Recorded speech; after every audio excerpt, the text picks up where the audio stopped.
Yeah.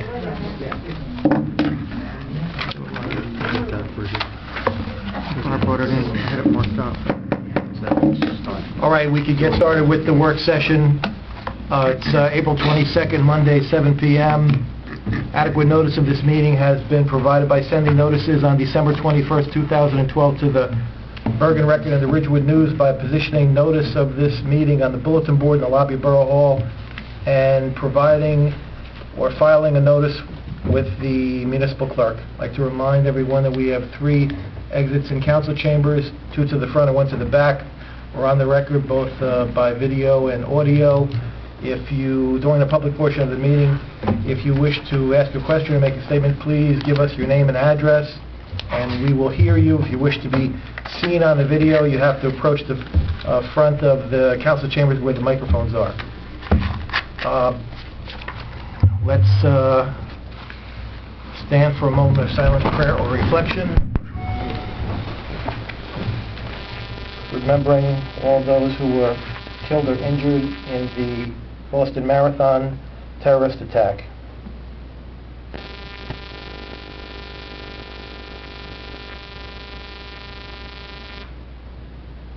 If Councilman Mignon could lead us in a salute to the flag.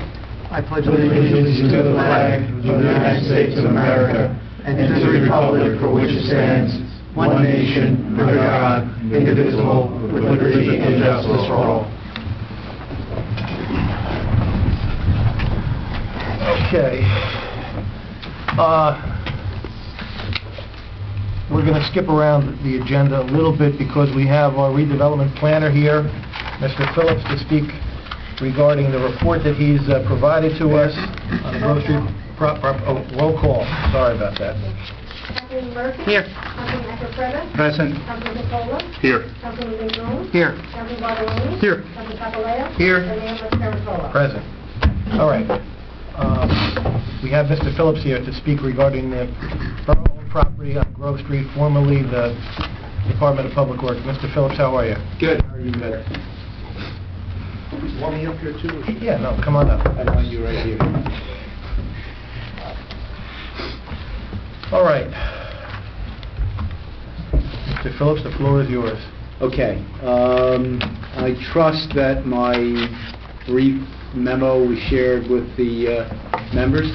I had a chance to at least review it, and I won't have to go through all of it. You're all familiar with the property. It's needless to say it's a challenging property from a physical perspective, given the topography and given the fact that the access is through residential streets as opposed to off of Kinnickinnick Road, and there are also some issues in terms of some of the scenarios that were outlined in the appraisal in terms of the zoning. So it's a challenging site. I reviewed the appraisal. I also reviewed a conceptual sketch that was prepared by Bob, which would lay it out for purposes of parking. And from my own perspective, quite frankly, I mean, either of those options works from a purely planning policy standpoint. The appraisal looked at basically a redevelopment option where the property would be developed for some type of commercial use, presumably retail and office. There would be access through the rear.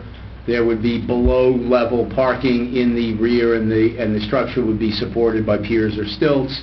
The appraiser, I think, estimated about 8,000 square foot building maximum with on-site parking to support that. The other option was the public parking, and I think based on Bob's layout, roughly somewhere between 44, 47 spaces could be accommodated. From my perspective, I think that from a policy standpoint, the governing body has to determine, I guess, what's more important in terms of serving the public interest here. The potential sale of the property to generate revenue, or is parking in such great need at this location that might trump the issue of the revenue. And I've gone through some other options as how you might want to pursue that. The other thing that I think that was set forth in the appraisal report was the possibility of doing some kind of combination of a commercial sale with some reservation of some amount of area for public parking. I will say that based on my own preliminary analysis, the If you assume an 8,000 square foot building, and I'm figuring probably 32 to 40 spaces to accommodate that at either 1 per 250 or 1 per 200, depending on the use, you're basically using up that whole site other than the stem from Lincoln Avenue. So if you're looking for that kind of magnitude building and the appraiser put a value on it, you're not going to have any land left over essentially for parking. But one of the things that I outlined is there some, and I don't have a feel for this, and I look to you, is there some analysis or is there some quantification of sort of what the minimum demand might be for parking at that location, and for whatever purpose? I think on your plan it was laid out commuter parking. I think the mayor, you had indicated for the retail businesses might need some parking. I think that's sort of a point of departure from a policy standpoint. You need to decide whether it's nothing, whether it's 10, whether it's 47, and then I think you can move on to other potential options. I will say a couple of things about the development options. The appraiser noted that with the scenario, it would probably be 2 floors as you look at it from Kinder-Camac Road, with the first floor logically being retail and the second floor being potentially office. One of the things that I would caution on retail, if there's on-site parking, that on-site retail parking could only be accessed from the rear, which is inconvenient and not really desired by retailers. In other words, the retailers want convenient access for their customers right off of Kinder-Camac Road, and the only way to access that parking that would be underneath the building would be to basically go around the block and then come from the residential area up Grove. That works better for a destination use, such as an office or a non-retail business, as opposed to convenient customer retail parking. It's just not convenient to expect those customers to go through the residential area. So I'm not quite sure about, how feasible retail is even on the ground floor. The other point that I make here is if, for example, you don't come to the decision that 45 spaces is what's really needed, which would use up the entire site, one of the things that I had indicated is you could sort of test the waters in terms of a public bid or advertisement on the sale of that property with certain parameters set forth to see what kind of response you get back in terms of, does the development community think that it's feasible to build it, and what kind of value would they be willing to pay for the land. And I'll defer to council, but I believe that the governing body will have the right to reject any and all bids. So you could also test the waters in that regard. The only other point that I made was that if you did use it for, let's say, public parking, you felt you had that kind of demand at that location, you're not throwing away the asset. You could always in the future, if you feel that parking isn't needed or you want to convert, you have that asset in terms of the land value. You could always look to some kind of future development or sale if you go in that particular direction. So I'll answer any of the particulars. I went into a little bit more detail about some of the constraints with the site, but that's kind of my overall sort of macro level analysis, Mayor. All right, thank you, Mr. Phillips. Questions from the council? Mayor, you mentioned that a retailer would want parking in the front so that you wouldn't have to go through the residential neighborhoods to get into the store. Mm-hmm. Similarly, the plan for parking is to go onto either Grove Street or access it from the side street. Correct. And then have to either walk around the block or up a Correct. series of stairs. Correct. Do you think customers would want, go that route? Would they park behind and then have to walk up a flight of stairs or around the block? I think the general public would ultimately do that if they knew that was a public parking area, for example. I think it's more of a constraint to a particular retailer, right, on that site who would look to have on-site parking to serve the retail use. For that one user there's no value, or there's limited value in having that inconvenient parking to serve the use. That's a little bit different than the general public that may know that there's a spot there, and they're basically coming to do shopping, and they'll park there and find a way to access from a public easement and stairway up. there's a little bit of a different, where I was coming from is the ultimate retailer who has to provide the on-site parking is not going to be happy that that parking for that use is inconvenient, as opposed to a general parking area, if that makes sense. Yeah, it makes, Okay. Ed?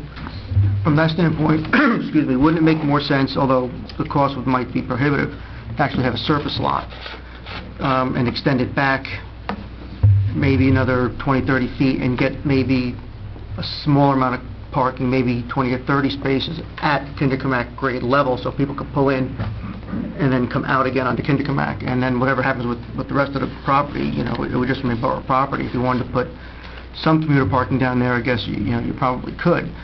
But wouldn't the biggest benefit be having a surface lot up there? Well, clearly, a lot with access from Kinderkamak is much more valuable for the standpoint of whatever the parking is, whether it's for the business or whether it's from the general public. I guess, you know, there's some engineering issues in terms of, you know, whether you're going to have that supported on piers or whether you're going to fill. I'll defer to Bob on that issue, and you also need enough of the geometry and depth in order to get a certain number of spaces, and I haven't laid it out. I don't know whether, I mean, it's something that you can consider. It's probably wide enough. It's just a matter of how deep you have to go and how high you'd have to either build a wall up. I mean, I think we talked about that a couple months ago, where it comes down to cost. Obviously, if you build structured parking, it's anywhere probably $15,000 a parking space. But that's if you build a structure. I'm saying if you put it, you know, even if you tiered it and put a lower wall in the back and had the grade going down, had 10 spaces down there, and then maybe You could build 6 walls, no up there. question. I'm saying, obviously, we could build 'Cause I walls, you think- can bring this up. I think it would be a challenge to have people directed to get to that parking lot.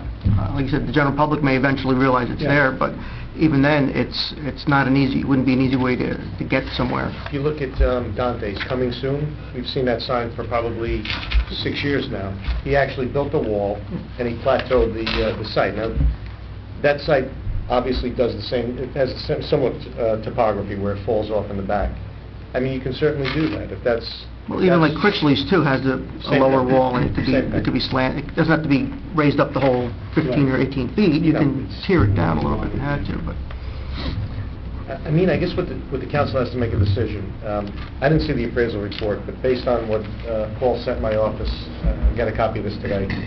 If it's 8,000 square feet and it's retail on the bottom and office on top, I don't know how realistic office in this market really is. I mean, if you look at Matt Cali right now with Upper Saddle River, I know this has turned into a whole situation in the newspapers and stuff. I don't think you're going to get office there. I'd be very surprised where that mix would really work there.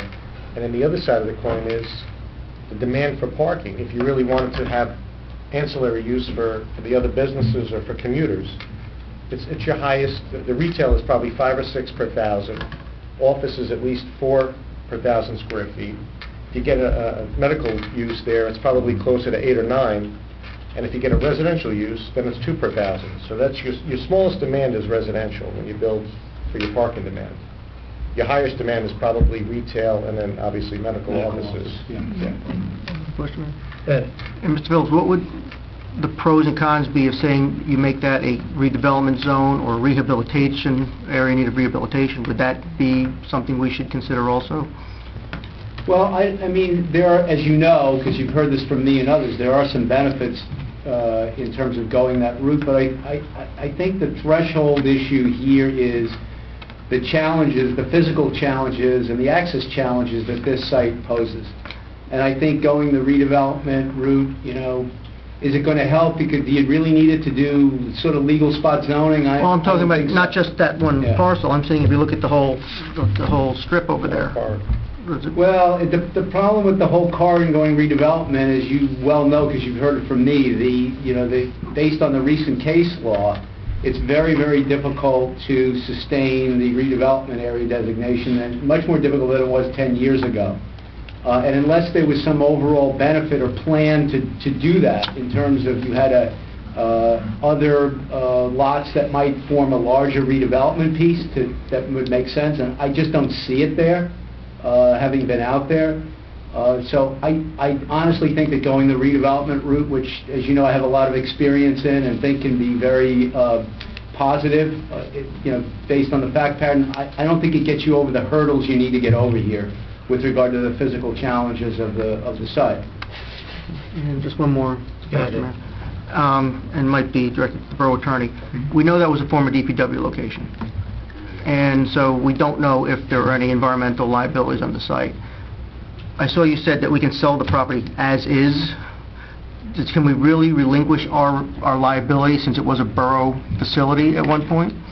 Well, I think the Borough Council is the best person to answer that, but just so that you know where I was coming from in terms of as-is, I was picking up on one of the recommendations that the appraiser made, and one of the comments that he made, which I think was a good one, was that in terms of the values that he was putting forth, he was indicating that you would get the highest value if you basically stipulated a development program as part and parcel of the bid. Here's what we're looking for.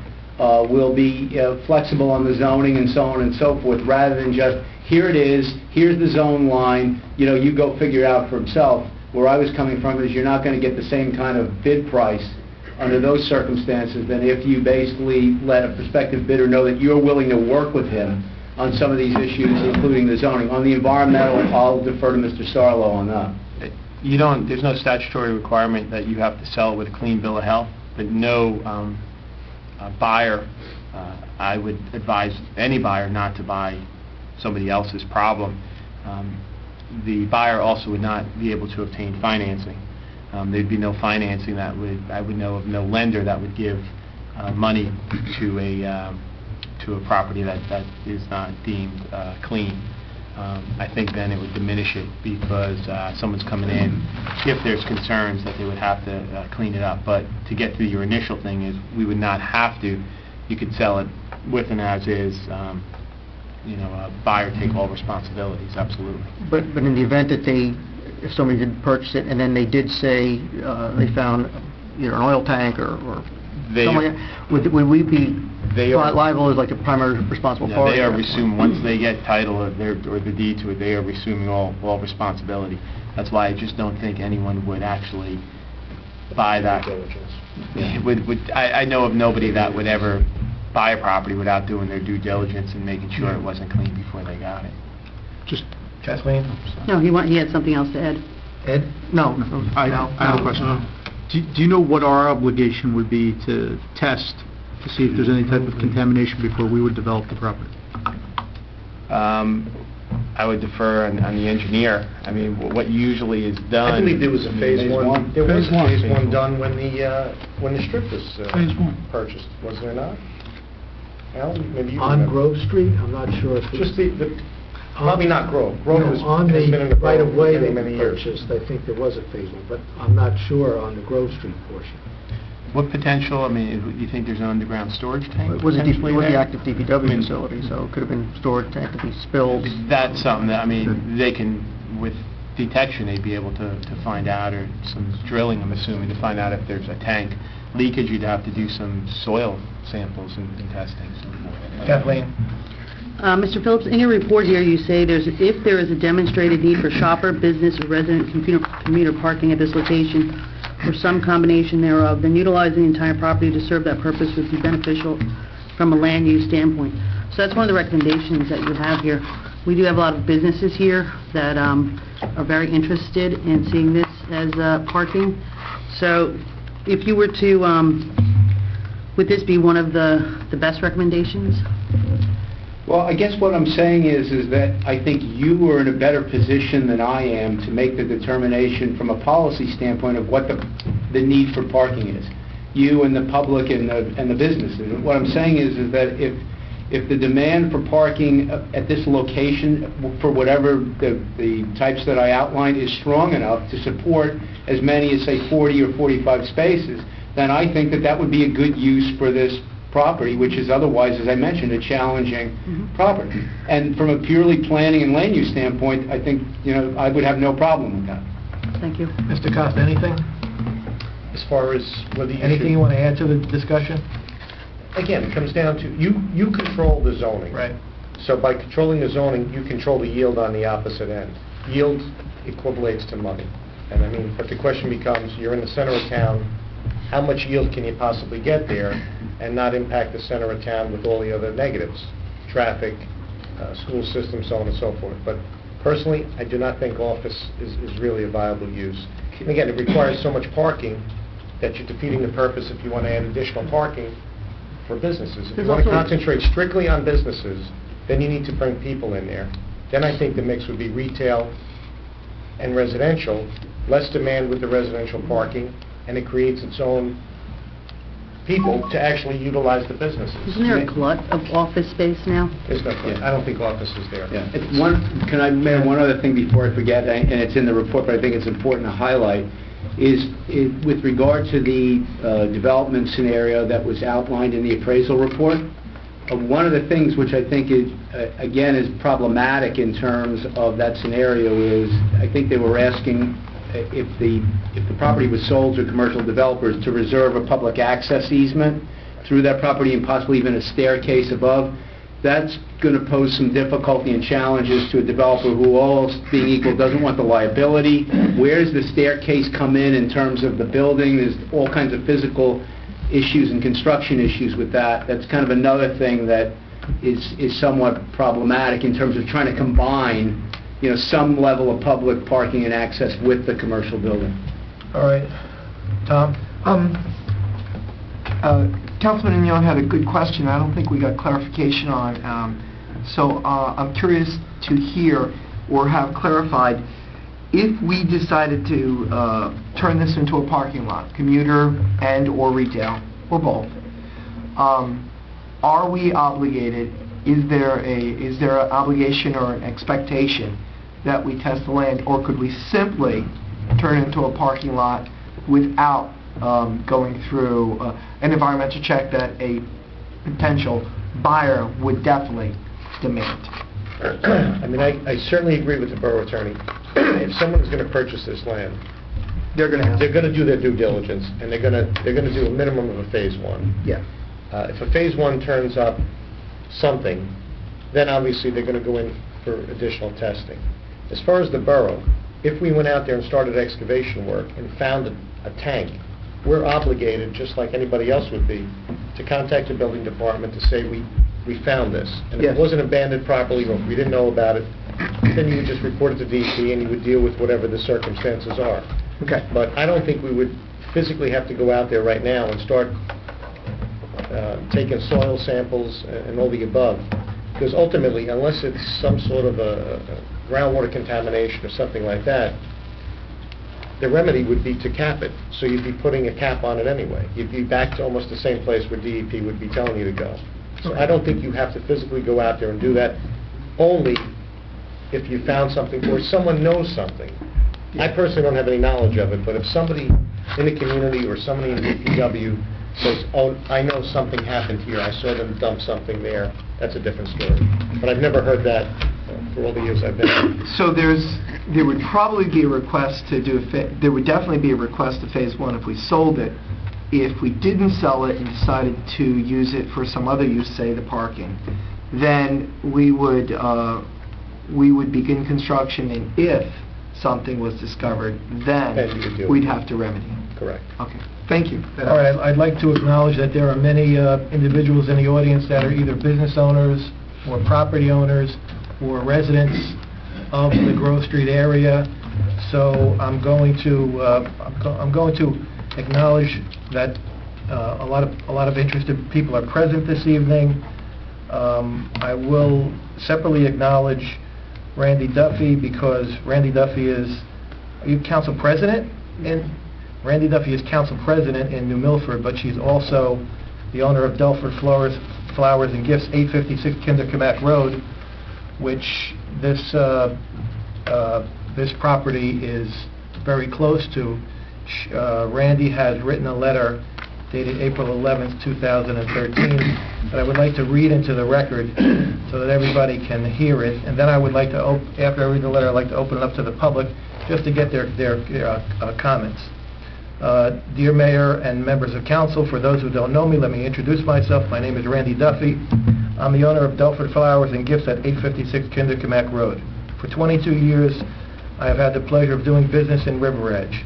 Along the way, I've always supported the community, whether by sponsoring a team, taking ads in journals, donating to the PTOs, for the famous 4th of July celebration. From what I understand, the Borough of River Edge is considering developing a municipal shoppers parking area on Grove Street. All I can say is hallelujah. This has been talked about for many years, and it's good to hear that the project has been revived. Our north end stretch is in dire need of parking. The success of our small and quaint business area depends on it. We currently have restrictions on the side streets to keep commuters from parking all day, and it does discourage our shopper parking. This, along with the limited street parking on Kinderkamek Road, causes our prospective customers to keep going, in quotes, if there are no open spots. We often have customers complain about parking for our shop. As we business owners have invested so much in River Edge, I urge you to invest in River Edge by building this parking area. Thank you for your time. So now I will entertain a motion to open it up to the public for questions or comments. So moved. Second. All in favor? Aye. Okay, would anybody like to speak on this issue? Nobody? Yes, that's me. Yeah. Give us your name, please. Hi, I'm Tracy Maggie Uccetti, owner, operator of River Edge Pizza at 830 Kinderkamek Road. I'm also a resident and a voter of River Edge. And the parking really is a mess. I mean, we need an immediate fix, too. All this sounds wonderful, but I need one like tomorrow. We have 15 cars every single day that park, the people that work at the jewelry factory, and they park there every day. 15 cars. They can't get commuter stickers, they can't get resident, they're not residents, but they, you know, so they park and they move their cars so they don't get the, you know, after the 2 hour. They have a right to go to work and park. I don't know what to do. A lot of them are my customers, but, you know, I noticed on Good Friday when they were closed, I had no problem. And I get, you know, so many of my customers say, oh, we were going to stop in, but there was no parking. We need an immediate fix. All this is going to take a year at least. I mean, move the boulders, something.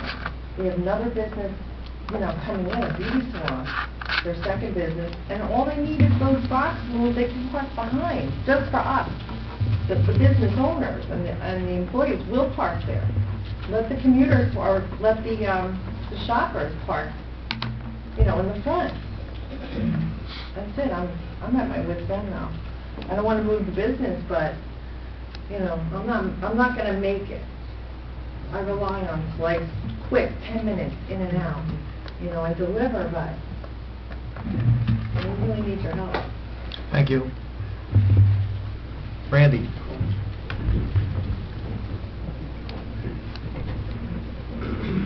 Good evening, Mayor and Council.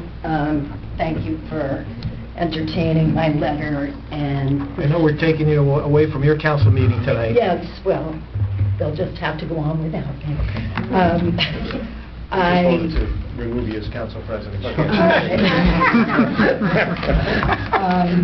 With respect to the planner's report, it does seem that you are recommending this parking area from a pure planning point of view. You mentioned that, and also you mentioned convenient access and positive criteria for planning a parking lot. And you also said keep the asset. So I urge council members and mayor, as I said in my letter, I've been doing business in River Edge for a long time. I want to continue to do that. I love River Edge, and I love our north end of town. But as you can see, there are a number of business owners here that are hanging on during these hard times. It's us little guys that make your town what it is. So don't build something big. Don't make more space that's going to be empty. Help us to stay. Help us to beautify Kinderkamek. Help us to keep your local economy thriving. So I ask you, I urge you to please Of course, keep in mind the cost of it, because I don't want my rent to go up, but do what you can to develop this as a parking area. And I'm sure I can speak for the business owners if we hear that there's a parking area, we can send our employees to park there. We won't take the spots on Kinderkmack that are valued for our stop-and-go customers. We'll send our employees back there to park. And, in Bergenfield, if you know, there's parking behind the Washington Ave shop. And there's a tunnel. Maybe in the beginning, the tunnel was creaky. But you know what? Everybody got used to parking back there and going up to Washington Ave and shopping. And the same thing stands to reason regarding the other part of town, where almost all of your parking is behind your establishments, your retail and food establishments. It's behind. So it makes sense, it would be in keeping with what you've done further down the road to develop parking at the north end. So once again, thank you for hearing this, and I do hope you move forward with this very important project. So thank you. Thank you.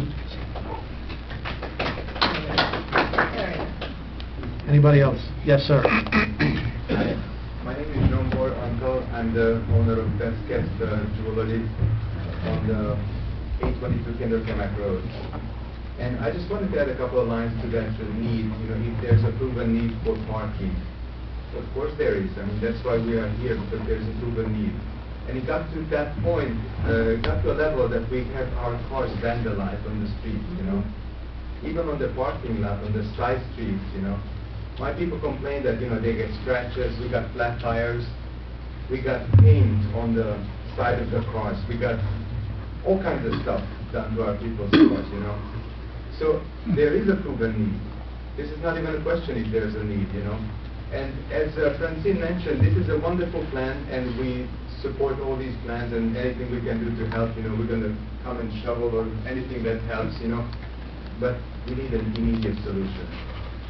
And moving the rocks would be something that right away would solve our problem. If all of my employees could park on the back, right now we are 22 people.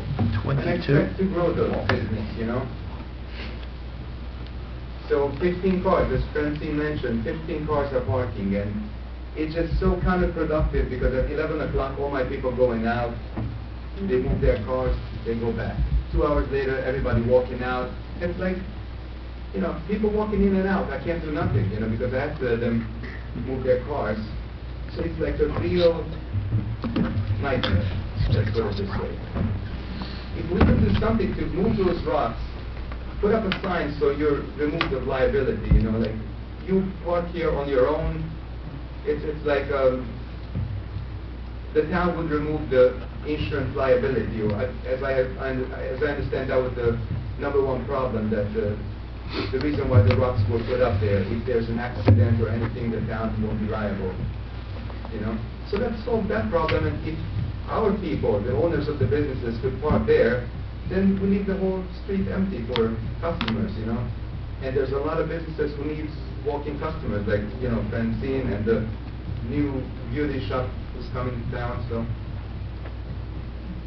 let us know if there's anything we can do. Definitely, I'm willing to support that. How many employees did you say you had?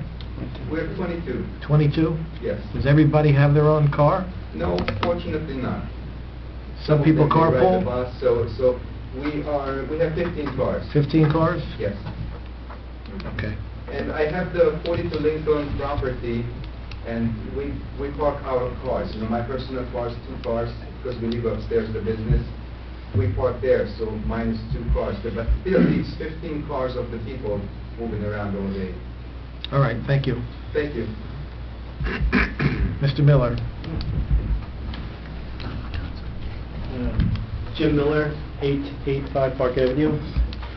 Some of you might know me. No, it doesn't look familiar. I think I've seen you before. Well, I'm glad I'm back. Anyway, the mayor was nice to show me the plan that Bob Coster put together. I said I personally like the idea of parking. I came up with some out-of-the-box box ideas where maybe you can go to the two property owners and ask for an easement where you can, instead of that big giant staircase that Bob put in, either one, the town does own a small easement on the right side of that parking lot that's on Kinnecamack, and ask them that we would maintain that guy's driveway and use that as a single one-way down from Kinnecamack and then out the Boulder access. And then the mayor said that he liked the idea that if he did a cul-de-sac, which would eliminate them from driving out into the neighborhood, which is what I think most of the people on the Park Avenue in our area would not like, 40 cars going through the town all the time. And so that's one idea, and that would eliminate the idea that people would have to walk up that big staircase, and you would probably only give up 2 spots on the top part. You'd have to do some retaining walls, and you'd have to maybe put a couple speed bumps in so people wouldn't fly down there. But they can come from Kinnecamack down into the parking lot and then out onto Lincoln. So therefore you have the flow of traffic not impeding going out onto Kinnecamack, which would, stop people from parking in front of the pizza parlor. The other idea, I was just thinking when someone said Randy's place, I know Randy was telling me that there's a new owner of the building next to her, and they used to be able to park in that guy's parking lot, and now he's like towing people. So if you approach that owner, ask if you could use his backyard, and maybe you could have another entrance coming through the back of his property, because it's just dirt, and it actually needs to be cleaned up. It's a bunch of junk and stuff, so the town should actually ask him to clean up the property. But maybe you could do a small driveway in the back of that property, which would be behind the hair place, behind Rick's, that property, and you could have 2 entrances going into the parking lot and 1 going out, so therefore you would alleviate people from the businesses where Randy are, could actually just drive straight to the parking lot from their businesses, and then the people from Kinnecamack could come right down through where the liquor store is, and give up about 2 or 3 spots, but you're gaining all those spots below, and people don't have to walk up the stairs, or you could probably do like a small incline, or a stepped up kind of staircase where you go 10 feet and then step up, so it's not just one big giant staircase, which it looked like in the plan that you put together. So that would be the idea, where you would have the least impact into the neighborhood. And then the other idea, which I talked to the mayor about, was that all the building people, where the jewelry store is and all those businesses, they just basically have they just have dirt backyards, and if they excavated in and put some retaining walls in, you could actually widen that street drastically and fit in, as the mayor was suggesting, you could probably put 3 or 4 cars at an angle, maybe angling out towards the exit, so therefore you would pick up another 15 spots behind those businesses, and maybe 5 or 6 of those spots at the jewelry store can put some of their people there. And maybe the money goes around, you put an incentive to them and say, look, if you do this, we'll split the cost or something with the paving, or if you guys put up some money. I mean, I think you would, if you get some of these building owners to say, hey, you improve your building, increase your value of your business because you're providing more parking, then everybody wins. As far as the rest of the residents, I think some of the people would have been here tonight. It was kind of a last-minute notice. We sent out an email, but if you are going to have another meeting, I would think maybe you want to hear from some more residents in our neighborhood before you made the decision. But I just wanted to bring that up, and if you have a committee, I would gladly sit on it. All right, thank you, Mr. Miller.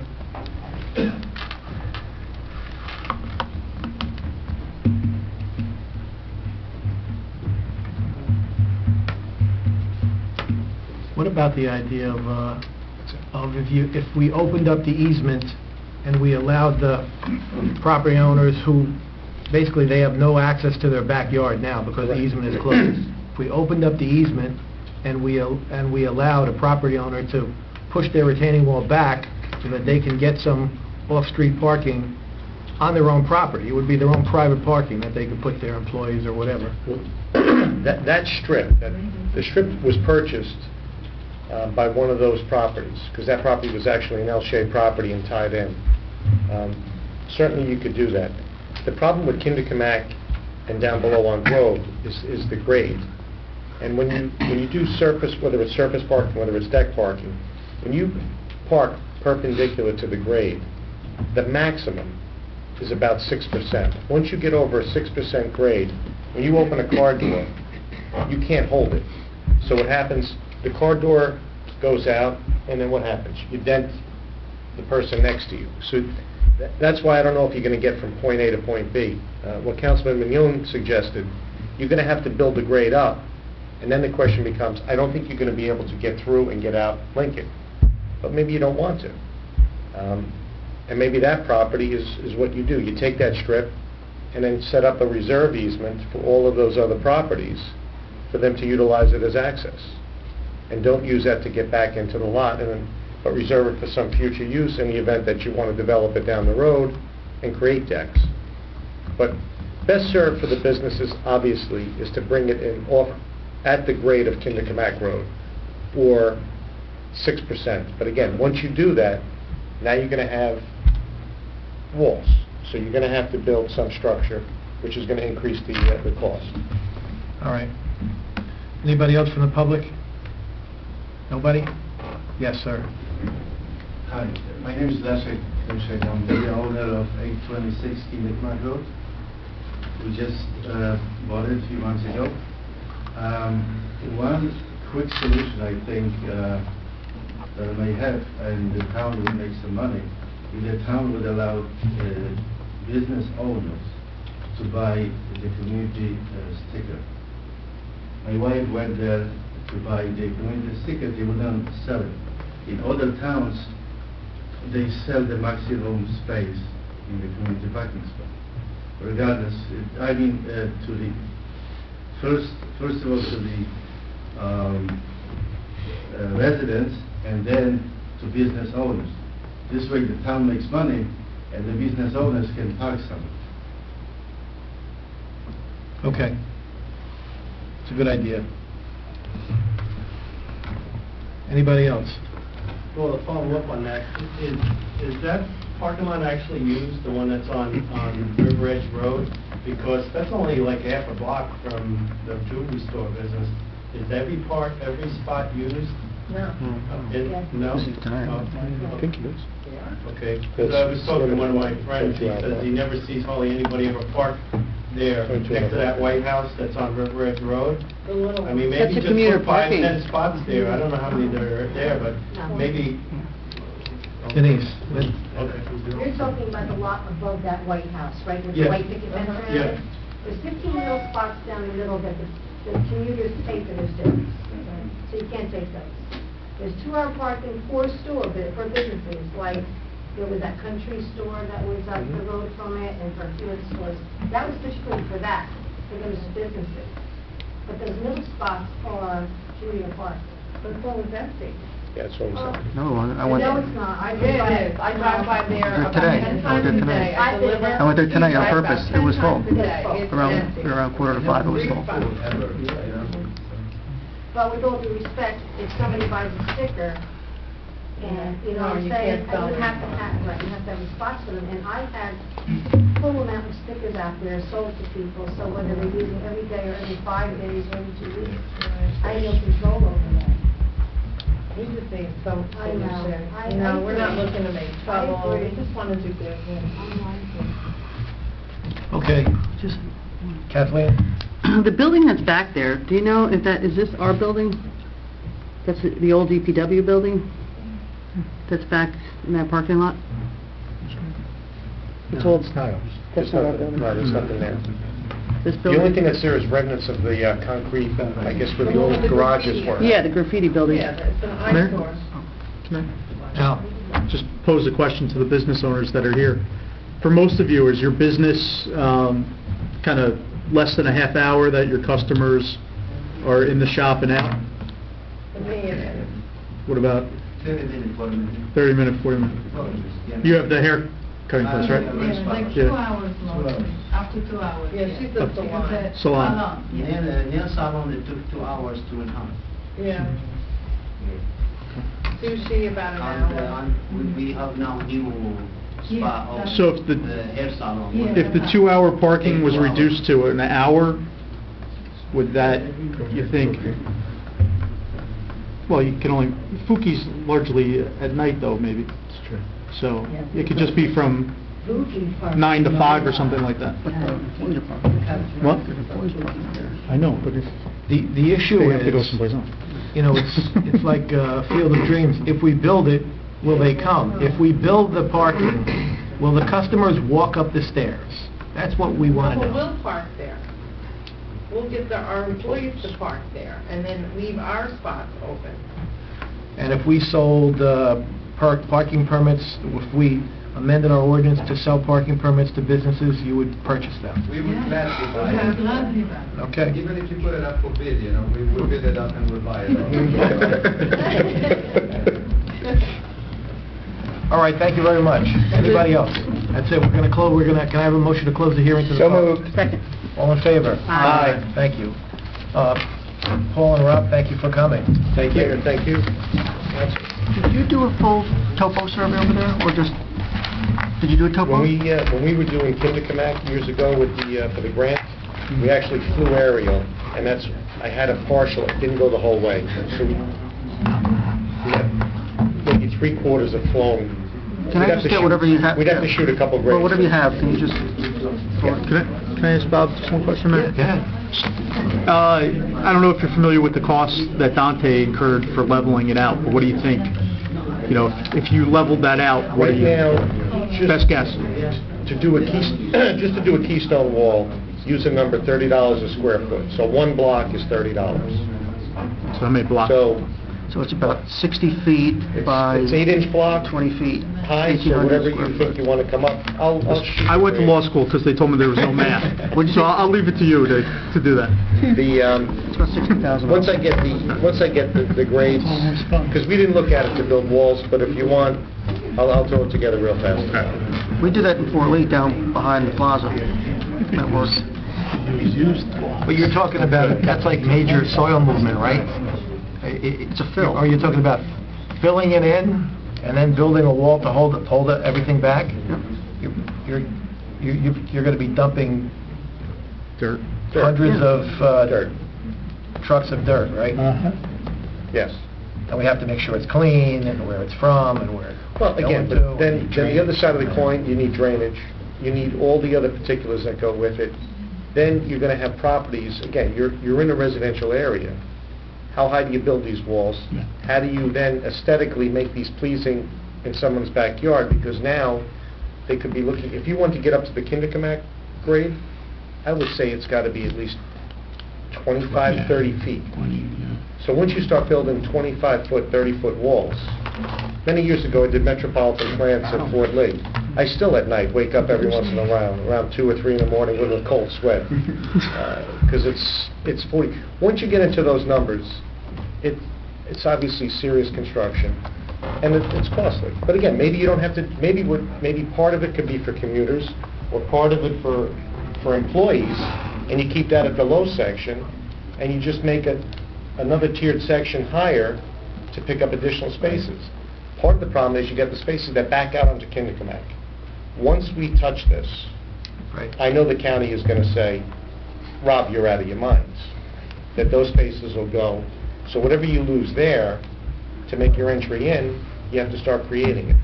So I mean, you want to be the most efficient, and that's why we looked at it, keep those spaces intact and just develop the bottom for it. Alan? Whenever there's development on a county road, the county always wants a widening, of course, or an easement, or the right of. Right. So if we were to change the parking on Kindercamac, would they want 10-foot control over 10 feet of that? I think the question becomes, once you make an entrance off of Kindercamac, I think they're going to make you remove those parking spaces.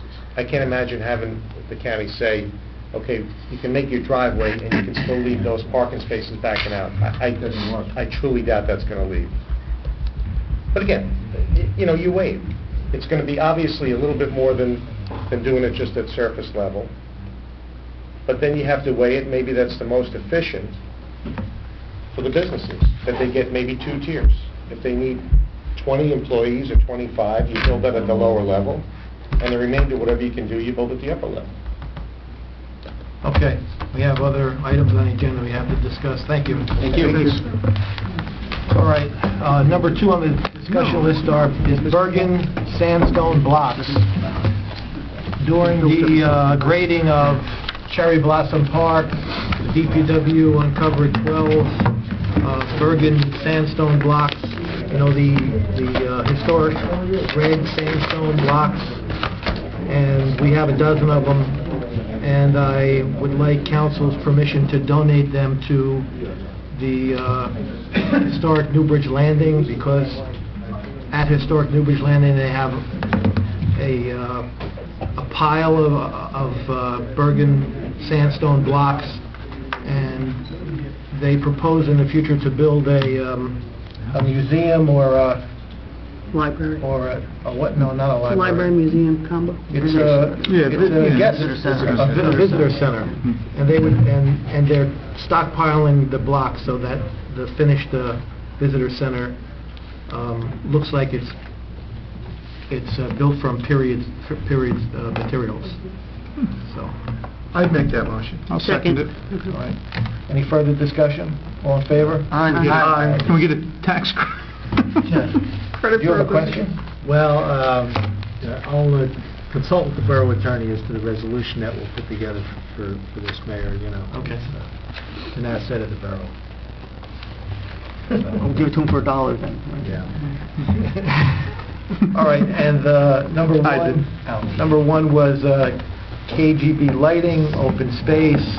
As everyone will recall, at the last council meeting, there was a vote to reduce the KGB lighting line by $8,000, but since the last council meeting, I was able to get the park plan approved by the Beautification Committee and the Recreation Commission and the Shade Tree Commission, and in doing so, I was able to get a $3,000 donation from Recreation and a $1,000 donation from Beautification and a $1,000 from Shade Tree. Therefore, if we can put it back? put that together, we can put $5,000 back into the KGB lighting line. So I would like a motion so that Alan can draft the appropriate resolution. Oh, I make that motion. Second. Is there any further discussion? Yes, Mayor. Yes, go ahead, Alan.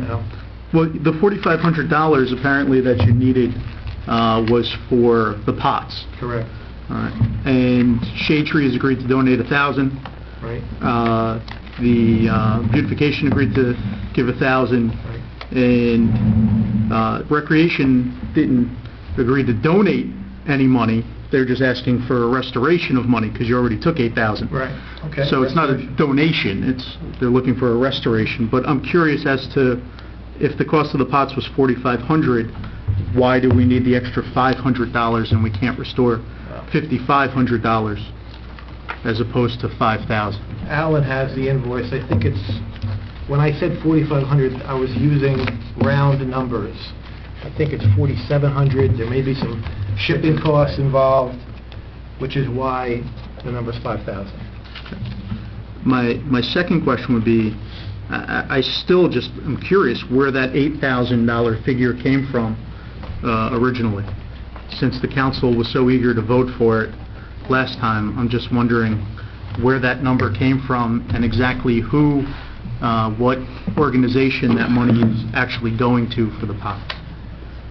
The pot money is going to the nursery company. Griffin, is it? No. When we have open space, it has to go to Beautification or DPW or Recreation or one of those groups. So I just want to know who's actually getting it for real this time. What do you mean getting it? Well, you're taking it from Recreation right. and from Beautification right. and from Shade Tree. Right. So who's it getting transferred to? The money is being allocated towards a purchase order for these pots. What group? The ordinance for open space designates specific groups within the borough. So I want to know who is the money getting transferred to. So if we have a resolution, we need to know which group is getting the money. Well, the open space is, you're allowed to use open space money for recreation, conservation, natural resources, historical preservation. And are you going to tell me, Councilman, that this tree farm is not, doesn't promote a natural resource or recreation or open space? No, what I'm suggesting, Well, that's the Mayor, proper use of is open that space funds. if you look at the enabling ordinance, we set forth specific groups that are beneficiaries of the open space. I'm simply asking, what group is getting the money? If you're taking it from 3 groups, which group is getting the money? Is it going to DPW? Is it going to some other organization? Or is it going to the Mayor Muscaratola Cherry Blossom Park Fund? Mayor, I'd like the opportunity to get the referendum question, if I may. I just want to know. It's going towards Cherry Blossom Park. That's not an organization. Are you saying the purchase has to be made by an organization? I would think so. We're not open We to the allocate public money to specific groups. When we allocate open space, X goes to recreation, X goes to So you're 9/11 saying, Memorial. so you'd have to say that 4,500 goes to beautification and then they buy the pots? Yeah, I'm wondering who's buying the pots. Yeah. The borough is buying the pots. Some group, any purchase order we sign, it comes from a department. What's the department buying the pots? I don't know. I don't fill out the purchase order. That's all I'm trying to find out. I don't It's a fill out the simple purchase question. order. Who's Alan- buying the pots? Alan can tell you who's Did you buy the pots? I just want to know. I'm not buying the pots. All right, so who's buying the pots? That should be a simple question. The borough is buying the pots. You asked for a simple, you asked a simple question, I gave you a simple answer. The borough is buying the pots. The pots are going in Cherry Blossom Park. So when the What is Finance there- what is Committee so hard to signs off, understand? I know you're not on the Finance Committee. Not on the finance. So when the Finance Committee signs off on bills when they come in, they come from a department. I just want to know what department. So if we pass an ordinance or a resolution, who's getting the money? It's coming out of 3 groups. Who's Mayor, getting it? and I'll certainly provide the borough attorney with this information immediately, but the resolution which created the referendum question, which everybody voted on, starts off with the first recital of the purposes for which this money can be used. And therein, we have maintenance of lands acquired for recreation, etc. I think the point that the councilman is making is that under the interpretive statement, we did agree to put in the following phrase: interested parties who have submitted funding requests in the past for use of the funds have included but not limited to the following: Recreation Commission, River Edge, 9/11 Memorial Fund, Beautification Committee, Department of Public Works, Shade Tree Commission, Historic Commission, and Environmental Commission.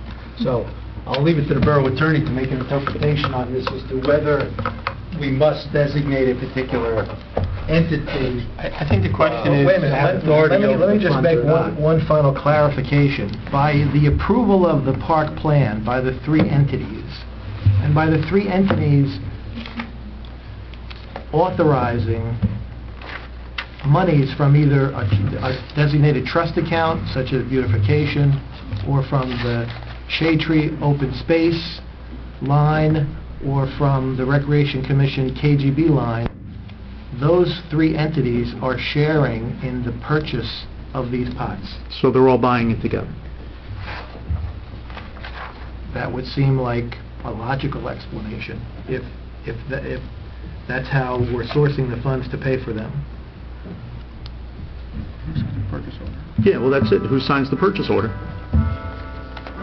Some department head signs the purchase order. I just want to know who. It can be the borough administrator. We'll figure it out. You know, we always insist that the purchase orders are signed by employees, you know, department heads or employees. They can be countersigned by a volunteer, which, provides us with additional assurance that services have been received, in accordance with their wishes. But certainly, our purchase orders, our contracts are signed by an employee of the borough. All right, we have a motion and a second. We've had some discussion. Let's have a roll call. Just one clarification, Mayor, just to understand, the 3,000 that's coming from rec, they're saying you can take that from the lighting account. Is that what you're saying? That's a donation? Well, they were upset, and Al was at the meeting. They were upset that the KGB lighting line was reduced by 8,000. So by the time they approved the plan, on the condition that they will allow the KGB lighting line to be reduced by 3,000. That's all I'm asking. With a recommendation to the mayor and council that $5,000 be restored. Just had one other thing. When Alan was reading that, you wrote the groups, and then you said not limited to. So that would include everyone. All right, let's have a roll call. Councilwoman Murphy? Yes. Councilman Estrada? Yes. Councilman Paula? Yes. Councilman Mignon? Yes. Councilman Bartoloni? Yes. And Councilman Caparella? Yes. Just a Go ahead. question. When they said that on the account that we give it back to them or credit to them, when is that? Is there a timeline to that, or just curious? That's all. When when the budget gets adopted, do we do the allocation of the open space also? If I may, I'll have resolutions before the council on May 6th to reallocate the money. All right. Just as we passed the resolutions to allocate the open space fund. You'll have something to modify those. All right, those are our discussion issues. We have no closed session topics. We've already opened to the public. On that one issue. Okay, let's have a motion to open to the public again. So moved. Second. All in favor? Aye. Okay, we have...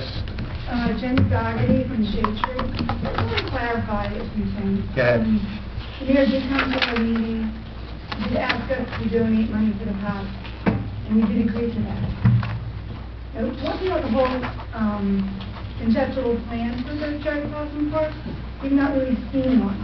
We didn't see a plan that had a breakdown of what the cost of the whole entire park is going to be. Right. So I just want to make that clear. And I also want to make sure everyone's aware of there are not going to be street trees as we stated in the last open meeting. We look at it more as maybe an educational tree farm, but we do not want to, misconstrue to any of you that this is going to be replacing our request for street trees. We did voice our concerns about the park because we do feel like we need to meet as groups as we did in the past when this all first originated, when the property was bought. So going forward, if any maintenance or any future plans, we would like to request to see a plan. I'm not sure who's heading it. Of course it comes down to seeing who's going to actually sign off on this PO. Who's actually spearheading the whole entire program here. But we would like to support it in some way, but we'd like to see just a final plan with numbers, actual plan teams, estimates, on what's the maintenance going to be going forward. Mayor, may I ask a question? Go ahead. Can you explain or clarify why these trees would not qualify as street trees? And whether, if we plan to, if this type of tree is not acceptable? When you start a tree nursery, you start with lips. So these trees could eventually become... These are ornamental trees.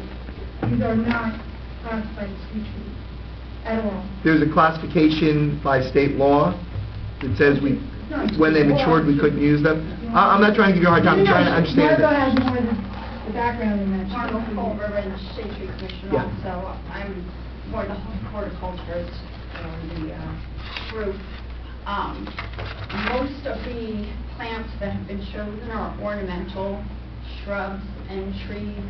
They're not street trees. We're very, as we explained to the mayor the other night, we have a very, very successful shade tree program. We just won another award through the state for our program. We buy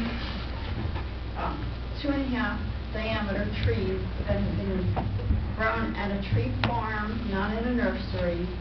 They're usually about 10 years old, and they've been pruned and trained to be put out on the street. We're also very site-specific, whether we're at the south end of town where there's a lot of water, so we need certain trees there. On Kinder Kamak, we need trees that tolerate the salt. So you'll see all throughout town, we have different trees, and they're specifically handpicked for the past 10, 12 years by the Shade Tree Commission for these sites. I guess that wasn't my question. I'm sorry to interrupt you, but my question was, if we grow the exact same trees that you're buying... But these trees, these plants are already... They're the same. Well, I'm asking... No, we didn't purchase them. They're free. They're free. They were bought. Okay, well then, okay. And There's this- the free Arbor Day. And the species was recommended by Liz Stewart. But not But as tree for trees. parks. Okay, for So, parks. And they will take about 10 years Yeah, to grow. but if they're the exact same trees you're saying you guys wouldn't approve putting them on the street? They're not what we would, No, it's a wait plant and, No, I'm saying if we did buy, oh, if we bought the species that you put on the street, it's very hard. I mean, this would be 10 years planting. Yes, absolutely. As you can see in town, we just took down all our Bradford pears. Those were planted 15 years ago or so, but we found they split. So we Yeah. had a big problem. There's diseases. We can't plant ash anymore because within the past 5 years, the ash borer has come. So it's easier and I think beneficial for us to go to a tree farm if we're going to plant for this, this year or 10 years down the line. We don't know what's going to work or where the areas are going to be. But yeah, you could plant, I mean, there are oak trees on the list, I believe. What about redbud? Do we use redbud? Not as a street tree, that's an ornamental. It's a shade tree. I mean, it needs shade. It's an understory tree. Okay. So, and it needs moisture. Question? Was Shade Tree involved in inventorying and evaluating and approving the removal of the 42 trees that were we were removed? not a part of that. Okay. All those trees were always, they were taken down. That was in like 2 stages, and we found out after the fact. We were just driving home from work, and we saw their work was done. We were originally, asked to speak, that was when Walker was here, and we drew up a plan. That was a long time ago. I mean, to implement another new plan, we need to plan. I mean, we worked very successful with recreation. We did the tennis courts, by the stream area. We did the picnic area as well as the game area. And that took some planning, and we worked together with the layout. And if you go to the park and you look at these areas, I mean, they were well thought out plans. Memorial Park and Hillside Park, we worked with rec together, and those were planned. That was all of those space money, and that was done in sessions. But we had plans, we had costs, we had. For us, for Shade Tree, our responsibility were the plants themselves. They were on the list. We would receive that from the engineer from the company, the landscape architect, sorry. And then we would approve whether we thought those plants would work, and we worked with them. So the plan was in place, and then we came up with, each year we would go before mayor and council and ask for money, because we knew how much we were going to need to implement the next phase of the plan. So you worked with Recreation when they were planning the spot for the tennis court, and now there's like an issue with the trees there? Those trees were older, to the other side of the tennis court with the stream. Uh-huh. We worked with them, that whole area. So who would be responsible for not thinking in advance that those pine trees were going to grow and put sap onto that court? That was something we were talking about it. Yeah, it was. Did they ask you to have those removed at the time, and you said no, or? We worked together with them. I think they wanted them removed. The homeowners wanted the trees. We wanted the trees, and then it was kind of vote us. Let's see. Because now that there's the whole discussion of having them removed. It all comes down to looking at a project that big. It all comes down also to financing. I mean, then the other option, which I know somebody brought up before, was, you know, then cleaning the courts. You know, at that point, sometimes you have to look at, alternatives. You know, you can see from our request that we specified how much it would cost to remove the trees as well as, replenish there. And it's costly. So, over the years, it's beginning before you had the funding, if you could just clean the courts, that would be an alternative way. Because now the request is $2,000 to clean them every year. So in the long run, it's going to cost a lot more than to have addressed that tree problem before. That wasn't the request prior to redoing the tennis court.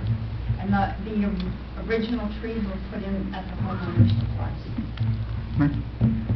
Well, just let me make a statement, because there was a statement made that Shade Tree was not aware that trees in the rear of the property were going to get removed.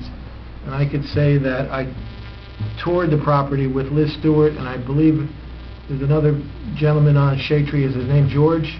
No, you're talking about Henry. Henry. I toured the property with the both of them, and we identified which trees should be removed in order to accommodate the tree nursery. And when I appeared at your meeting, Liz Stewart didn't bring a copy of the plan, but I have. There's no plan. But I have it. I can give it to you so that you have it. Yeah, the sketch. Yeah, but there's no numbers. There's nothing telling me how much this project's going to cost. Well, that's because that's all coming. That's all coming. But how can you have something that's coming? I'm just saying that's where the Shade Tree, in order for us to support this plan, Yeah. right, for us to feel comfortable as a group, I would want to see how much things are going to cost. When I come to you requesting open space money, I tell you specifically how much it's going to cost to purchase the tree and to plant the tree, how much, the specifications it's going to be. So I'm just thinking, if there's another program and we're going to have to maintain it, well, what is it going to cost us? Because we have future years of open space. So should we discuss it and see how much this is really going to cost us? Because our biggest thing is maintenance. Well, absolutely. So how much, are we predicting, is it going to be DPW? Is it going to be an outside contractor? Are we going to have to replenish the mulch there? I mean, we can't always guarantee that you're going to have volunteers to do this.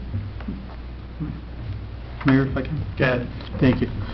Just the concerns that you're stating right here were the same that Recreation had at their meeting as well, in terms of maintenance of the park, who's going to be in charge of it. Recreation was particularly concerned about it and suggested that the maintenance of the park and control of the park be done by beautification and/or Shade Tree in a combined effort.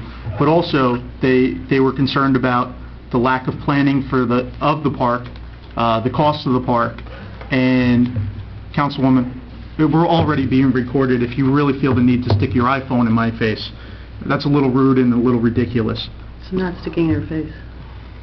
Really, this is the level that we've come to, that you're recording my statements? It's ridiculous. It's just ridiculous. Grow up. Councilman, we have a public record of what's happening here. You could put that away. Yes. Thank you. That's ridiculous.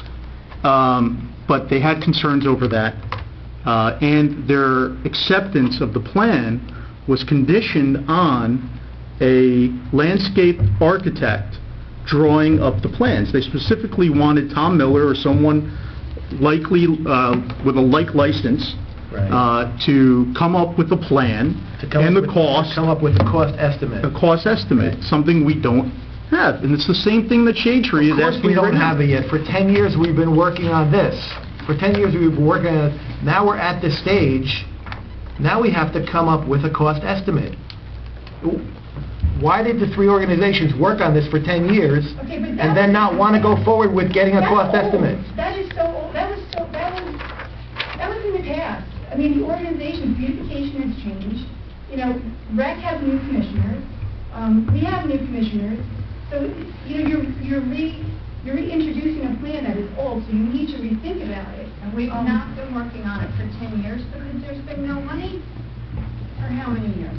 The park was bought in 2009. Well, 2 years. The plans are 2 years old.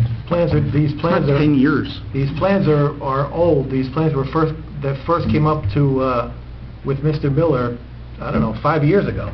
We didn't own it 5 years ago. We didn't own it 5 years ago. When was it, The 2009? drawings I worked off was August 2010.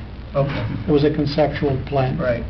There was no estimate attached, and he had lied dormant, and Mhm. when you asked me to support laying out a tree nursery, it was the only drawing available, and I spoke to Mr. Miller, and he forwarded the CAD file. Right. And as I mentioned at the Shade Tree meeting, if you want to make changes to this plan, then meet with Rec and Beautification, just like you did a few years ago, and suggest modifications. But, all right, but what I'm saying is that maybe this should have been done originally. To have a plan, to see how much things are really going to cost. For us as a commission, just so the council is aware of it, and I think of it more, when you gave us our bond, we haven't planted in so long for street trees. So we knew the municipality was tight with funding. So when you have a project like this, was it something we really wanted to do with our open space money? Honestly, no. We have other places we needed to restock our trees, specifically in our parks. And if there was any other funding available within the municipality, we would have liked it to, to go on to tree planting. So for us, the way we look at allocating our funds, it's a little bit differently. So we like to think, we want to be more forward-thinking and long-term planning. So before anything got bought or started, we would have liked to have seen the cost behind it. Because there could have been a lot of other, I don't know, there could have been changes to the plan. Well, you can make all the changes you want to the plan. No one's stopping you from meeting and discussing changes to the plan. You say that, but possibly more have already been purchased. Right. We've spent $13,000 under this current budget, $8,000 originally that was approved under during the budget process. We're talking about $5,000 more for plants. We already found out there's at least $60,000 in unreimbursable expenses from Green Acres, and I'm sure there's more. So already, like you said, we haven't even gotten to a plan yet, and we've spent $73,000 of taxpayer money on this park. Actually, if I can correct Councilman Mignon, your figure doesn't include the interest that we've paid on the bond that we took out while we're waiting for the Green Acres. So you could probably tack on an additional $20,000 to that. So we're close to $100,000 in out-of-pocket expenses. Well, you can pull any numbers you want, but, it's borough property. And we're not getting trees there. And we have to improve it, and we have to go on to the next project. And someone has to pick up the ball and move it forward, and that's me. So that's what we're doing. If you want to, like I said, if you want to discuss making changes to the plan that was approved, to suggest other changes so that we can go out to the next step, which is to get the costs so that we have the costs when we go out for more grants, then you should do that with all haste. So basically, my question would be, who is managing this project? Because you came for our approval on the Right. project, but who's actually managing it, making sure everything's getting done? Is it beautification? Is it rec? Because I know it's not Shade Tree. So who's actually overseeing the project? The guy who's moving the ball forward. I'll volunteer. Okay. Okay. It's interesting because I'd like that if you're, going forward, then are you the one who's also going to project the maintenance on it, where the cost is coming from the maintenance? And then next year, when it comes for open space request, what happens there? The maintenance is going to come just like all of our other park maintenance, just like Memorial Park, KGB, Okay. it's another park, just like the other parks that we have in town. I realize that. It's just, as we know... Just like the front lawn in Borough Hall. Okay. Does Mr. Lynch know he's going to prune 300 trees every year? No, it's not his job to prune trees. Well, it's park We have maintenance. That's what we're talking we have about. master gardeners that can prune. Well, then, with all due respect, Mayor, here's something I don't understand. While you're moving the ball forward, you don't have 1 ounce of authority to spend one dime of borough money. That's why I got approval from the three organizations. We're just going back and rehashing old news. I'm going to stop the conversation because it's the work session that we're 20 minutes over, so we can go into the public meeting. When we open up to the public, we can continue this discussion if you so choose. The public meeting, Mayor, is just immediately following the work session. There's no specific time to end this meeting. If you look at the agenda. Not a regular meeting. It's not a regular meeting. So, I'm sorry it's an uncomfortable conversation for you. Not uncomfortable for me. But I don't think you have the authority to close any meeting. That authority rests with the council. That's right. So if the council wants to adjourn it, that's fine. That's But it correct. does not rest with you. I'm confused. I thought we were open to the public for public comments. I did not think we were open, I don't think we were in a discussion topic. I mean, we certainly can close to the public and have a discussion topic, but, and maybe it was my fault because I needed clarifying questions, because it seemed like Shade Tree said that even though it was the exact same tree they might buy, they wouldn't use it. And I think the clarification I got from you was, well, to be honest with you, I don't think I got clarification for that. But it doesn't make a difference. We're open to the public. We're not in a discussion session. I think we should close the public and then discuss it as a council. But right now, this does not seem productive to me. I think the points you guys are making are good points. I think the points you are making, but it seems like this is unruly at this point. And Mayor, I would move that we either return to making it open to the public for comments, or we close and have a discussion. I saw a hand up for one more comment. I have a comment on another, or a question on another issue. Ellen Busby, 597 Bogart Road. My property backs up to Brookside Park, which is at the dead end of Greenway Terrace. And as the warm weather is approaching, we see increasingly more children using that park, which is fantastic, upwards of 50 to 70 on a sunny day. But we're having an incredible problem with garbage and broken glass strewn all over the park. Today, my 5-year-old and I were out there. The pathway is strewn with broken glass. I spoke to kids on Friday, asked them to pick up the broken glasses they're throwing on the basketball court. The police do a great job patrolling from dusk to dawn.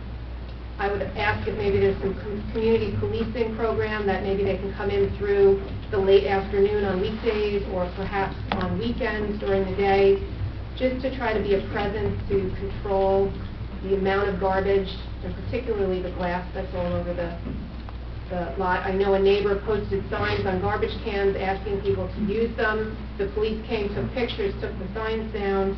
I know another neighbor's called rec to ask them to maybe look into the problem, but as the warm weather comes, it's going to become increasingly more of a problem.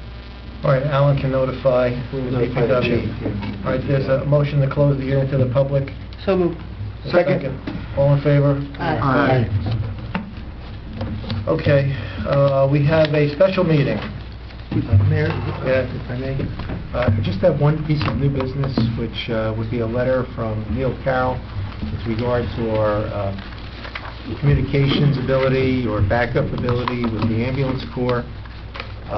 They're looking for either a letter agreement with Cresskill so that they could engage a communications firm to modify the base station in Cresskill to alert or to serve as a backup to the ambulance corps, or we could enter into some sort of a shared service agreement, to assume whatever expenses are necessary in order to make this a backup. So, Maybe we should have Mr. Carroll just brief us on his letter.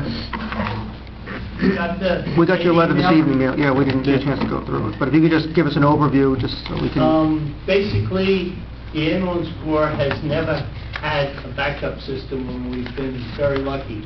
Unfortunately, this past weekend brought something to bear, and we had an incident at Riverhead's Police Headquarters where a prisoner or whatever had to be taken out. They put the tone in a couple of times, and no ambulance showed up. So I had to call New Milford, and that sort of brought to light that there was something that was askew as a result of the generator work that was done over the weekend. We notified Rich Curran, who was with the DARE project up in Ramsey. He got a hold of the radio man. They sent the technicians in, and Lieutenant Curran spoke to them when he found out there was no power, directed them to the circuit breaker panel, and apparently, inadvertently, somebody had thrown some breakers off, which covered the ambulance radio and the SPEN radio. I was already in contact with the Cresskill Police Department to try and get a backup for them, and believe it or not, when I called the gentleman at 9:30 on Saturday night, he said, I was going to call you Monday morning and tell you the police chief has agreed to get Goostown Communications to come down and put the backup system in. So whether you want to do a shared agreement, but the request from Cresskill Police was for our borough administrator to send a letter over to the police department. They would give it to their borough administrator, get it approved, and have a backup for the ambulance corps, which we've never had in the past. Do other towns have backups for their ambulance corps? Yes, they do. Most do, but unfortunately, we're on a frequency that the only other person around this area that we tried Tenafly, but the reception from Tenafly isn't good enough, so we're going with that. The fire department, we have backup for the backup. We have Oradell, New Milford, the county police, and Central. We have 4 different backups that we have. So But unfortunately, the ambulance has nothing. So the frequency that Cresskill uses, The exact same as the River Edge ambulance is called out on. does Cresskill have a backup to their ambulance? I believe they're on another frequency, but yes. Most towns do have a backup. No, I mean, is it going to be a two-way shared services? Are we going to provide backup for Cresskill and Cresskill No, I provide believe backup their for us? ambulance is on a different frequency. than the fire department, I believe, Mayor. Okay. Mayor, I would need a cost estimate. I'd need to know what department will stand the cost, for the conversion. So we'll work those details out if we have authority to start talking to Cresskill. Okay. You need anything, Alan, from us? Motion to, explore entering into this agreement. I'll make the motion that you explore entering into the agreement. Second. The motion and a second. Any further discussion? All in favor? Aye. Aye. Opposed, any abstaining? Thank you. All right. Now can we do our special meeting? Should we, Can we go through unfinished or new business, or maybe somebody has something to say on those fronts? No. Well, we got one. On the work session? Yeah, we have unfinished business and new business and I all see. that stuff. Right. Any unfinished business? Kathleen? I just want to see where we're at with their outdoor dining ordinance, if everybody had a chance to look at that, and the recommendations from Mr. Sarlo. We were working off of the Paramus ordinance, and I was waiting for comments before I put a final draft together. I know there was some current concerns about the frontage of it, so... Mr. Upton, Yeah, please. there's 2 issues as I see it. One is that, and I don't know if this is a county requirement, but the language of the ordinance prohibits any outdoor dining within 30 feet of a county road, which would eliminate basically all Kinderkamak. So we have to look if that's a county requirement. If it is, then we have a problem with Kinderkamak. The other has to do with the width requirements also, and again, I don't know whether we have enough sidewalk space to accommodate a 4-foot clear aisle and tables at the same time. So I think we need to, I did a drive-by inventory looking up and down to see where I thought we could do it, and I haven't seen anywhere that's really applicable, because then there's limits how far from a driveway can be, from parking spaces, so we got to come up with some criteria where we can get it to work. So we don't want to have an ordinance that no one's going to be able to meet. Well, I did speak to Mr. Ciancia. He said he was getting a lot of calls down there to that property. He specifically asked for it for that one, and He we said could... they were interested in this outdoor dining ordinance, so But he it can come might back be to the planning board and... applicable down there. He can come back to the planning board, and we can amend his agreement also, if we can't do something town-wide, I would assume, so... Voorhees Avenue, do we know the status of that? I know I spoke to a resident tonight, and she said... Let's finish the discussion on where we are with the parking ordinance. I think what we need, Mr. Sarlo, is if you get us a draft, then we can discuss it at a work session and then decide if we want to put it on for a first reading. All right, so we're going to draft the dining ordinance. I'll first check with the county and confirm that they don't have any such prohibition.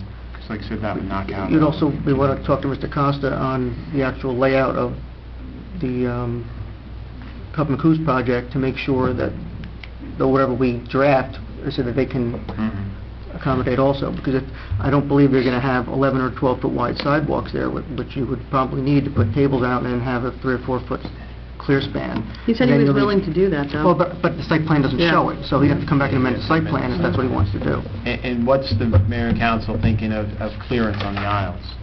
Is a safety thing to put in? Is it 4 feet? Well, typically, I think most of the orders I've seen are 4 feet. And then again, if it's going to be somewhere over there, you're going to be adjacent to a parking field, so you may need some bollards or some permanent structure separating the dining area from the roadway. Well, that's already listed in here. Okay. Okay, I'll do it. Next issue. Voorhees Avenue, I spoke to one of the residents tonight, and she said that the company dropped off some equipment, and that now there are kids climbing all over it and playing, and that it's becoming a safety hazard. So I want to know if we have any updates on whether that company is coming back to finish the job. I spoke to Mr. Costa about this when they dropped off the equipment, and he expects the company to be back next week. That's the only information I have. And have we heard back from Mr. Police about the library roof? No, I haven't had a chance to follow up on that yet. Our bus stops? As I reported in the past, they're in the hands of New Jersey Transit. It's up to New Jersey Transit now to forward it on to the Deputy Attorney General, who will have to sign off on the contracts. You said you were Keep meeting... you posted as soon as we know that those contracts are off to the State Deputy Attorney General. You said you were meeting the Riverside Cooperative about the stumps. Did you have any interest in other towns willing to participate? One other town expressed an interest, I believe it was Demorest, with a much smaller quantity than what we have. Walworth had expressed a verbal interest. After the meeting, I followed up with the clerk administrator and asked her to determine whether Walworth might be interested. If we have 3 towns, then we might be able to do a joint bid. And the last thing is the generator. How did that go on Friday, and do we have an operational generator? I don't have any information on that. Ed, do you have anything on the Wasn't generator? The switchover was made, but they're waiting for the manufacturer's rep to do the formal training for whoever the borough decides is going to be trained on how to operate the generator. So that hasn't been done.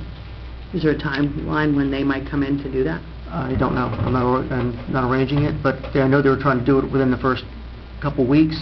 The other issue that I was told, and again, this is anecdotal, it's not, I haven't seen it in writing, that apparently PS&G wants to replace the gas meter also downstairs. So that's going to take another week or 2. So who would be the contact person to see about who gets trained? Well, John Lynch? Well, it's up to, I don't know, it's up between the chief and Alan's side, who's going to, I would assume that somebody from DPW would be required to be trained. If I may, Public Works has a charge of buildings and grounds. They always get all of the training on the unit, the manuals, the manufacturer's manuals, they're responsible. But, and not that I want to get Mr. Smith any more thing to do, but I think, maybe OEM wants to even just be familiar with it. I know, usually there's some of the police officers have familiarity, not that they'd have to touch it, but at least to know where the contact information is in case something happens. I was going to add that council, many years ago, decided that emergency management would be responsible for our generators, make sure they're on a maintenance schedule and operational. So emergency management has that charge, but I will tell you that Public Works is always trained in all that and receives all of the manufacturers. That's okay for somebody to leave, but I just think if you have several people who understand at least where the switch is and where the contact information is in case you have to contact somebody from the manufacturer, it just makes more sense to have more people just aware of the information. Do we have an update on the ADA doors? Is there any information about that? Mayor, if I may, I have a pre-construction meeting with the contractor tomorrow at 11 o'clock. Thank you. Very good. That was all under unfinished business. Now, Thank you, Mayor. even though I have an inkling how the vote might go, I'm a stickler for procedure. I like to see things done in the way they're supposed to be done. And although Shade Tree and Rec and Beautification have reviewed the plan to some degree with some measure of acceptance, it's never actually been formally presented to this council for its acceptance of this plan. So I'd like to know when that's going to be presented. Again, I could guess what the vote will be and how it'll go, but it's something that should have been done, I would think, already before maybe it went to our commissions and whatnot, or at least scheduled. Well, I disagree on the proper procedure, since the jurisdiction of Parkland is under the Recreation Commission, so they would have to sign off first and recommend adoption by the mayor and council, which is why I spent last week and this week going to Rec and to Beautification and to Shade Tree to get their approval on the design for the park. Now that and the last meeting was Thursday, so now that we have a approved plan for the design, a working plan, at least going forward, now we can bring the plan to the mayor and council for their approval. And when will that be done? We can put that on the agenda for the May 6th meeting.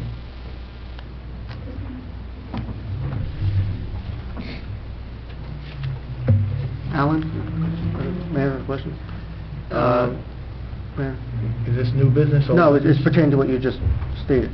It's about the plan, it's more about, is it Title 39 immunity we get from signing? 59. 59. If this is not if we're going to do this under the auspices of one of these commissions, as one of their projects, does the council need to sign plans for us to get that immunity? Well, what we have always done so that we capture some of the design immunity is we do have a plan that's presented to the council. The council has authorized a signature on the plan indicating your approval. We have a resolution that follows that, which has language in it which describes the fact that the council has indicated they'll accept the plan, that gives authorization to go out to bid. And then once the project is done, we follow that with another resolution indicating that the project has been built in accordance with that particular plan. And then that does provide us with a certain degree of design immunity under Title 59.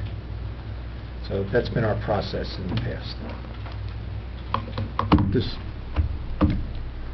a follow-up to that, Mayor. Does the plan then have to be re-reviewed or redone by a landscape architect? The landscape architect, if we so desire, will come up with quotes and cost proposals to do the final phase. But the plan that we have right now, it was modified by Mr. Aquafreda, was it not? It was modified by Mr. Aquafreda to incorporate the tree nursery section only. But my understanding is not you're not a landscape architect, correct? That work was done in-house. Still licensed to design. But would we need liability in case, based on grading or something, somebody would fall? We have liability coverage on all I'm borough asking under the property. Title 59, like we normally do. Well, Title 59, we would only be brought in to have exposure under the law, so here I am practicing without a license again, but we would only have exposure if we're placed on notice of a dangerous condition and we fail to address that dangerous condition. If we have no notice of it, then, we are going to have protection under Title 59. So if you're talking about a grade in a park where a small ditch is developed and we don't know about it and somebody falls into it, we're not going to have exposure there in that case unless we were placed on notice that there was a dangerous condition. But this discussion about the plan, to me, it seems like there's two phases to the development of this park. You have the tree nursery, which is what you're talking about in terms of a plan right now. And the other part is an undeveloped portion of the park, which is subject to a new plan or a revised plan or the old plan being approved by this council and going through the process, Councilman, that you had asked for. So, if we're talking about a plan next week for 5-6, I think all we're really talking about is the nursery portion. We're not talking about going back and looking at, I mean, I may be wrong, but I don't think we're looking at going back and approving that whole concept of the passive park at this point in time as a comprehensive total park plan. Well, we've approved neither aspect of the plan. Yeah, well, that's what I'm suggesting. I think that what council would address is basically the half of the park. But it's constructed. Well, it's already approved as a park, because it had to be approved as a park by the governing body when we applied for county and state funds, and it was. So it's a park. Whether or not we want to keep it as an undeveloped park, as a passive park, whether we want to put in jungle gyms and swing sets is up to the various entities that control parkland, such as the Recreation Commission. But it's already a park. It can never be undone because it's deed restricted as parkland. So, is there any other unfinished business? Any new business? Kathleen? Last night, we met with some residents, and they had a request about a sign for their street, Manning Court. They said there hasn't been one in quite a while, and they were requesting that one be put up. I'm sorry, I missed that. For Manning Court. Manning Court? Mm-hmm. It seems like there was some vandalization. So if we can just look into that. To order a sign for Manning Court? Mm-hmm. Okay. Kathleen, if I may, Manning Court is up. Manning Avenue is not. There was, when they did the construction, when the property was sold and the court was developed, there were two signs, and it appears as if Manning Avenue sign was perhaps stolen by somebody. So Manning Avenue by signage doesn't seem to exist, but Manning Court does. So it needs a dual sign. It doesn't have a dual sign. Thank you. Also, we had talked about in the past about the stanchions, and I know Councilman Bignon had proposed some other areas to put some stanchions. So we had requests about Continental and Elm and Bogart and Wayne, if there was any chance we could put some stanchions there since they're heavily crossed. Let's request that Lieutenant Curran look at those intersections and then give us whether or not he recommends that pedestrian stanchions be included in those intersections. Is that Bogart? It's Bogart and Wayne and Continental and Elm. Yeah. And I also want to know about if everyone had a chance to look. I think they also wanted Bogart and Continental. Right by Roosevelt.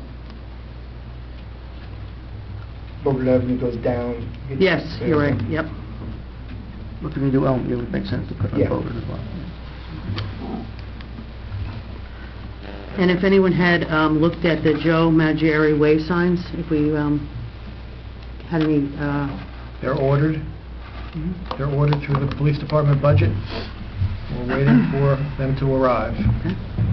And then there will be a question as to who would install the pole, the decorative pole. Would it be the DPW? Would it be somebody else? I don't have the answer to that. That's it. Thank you. Any other new business? Okay.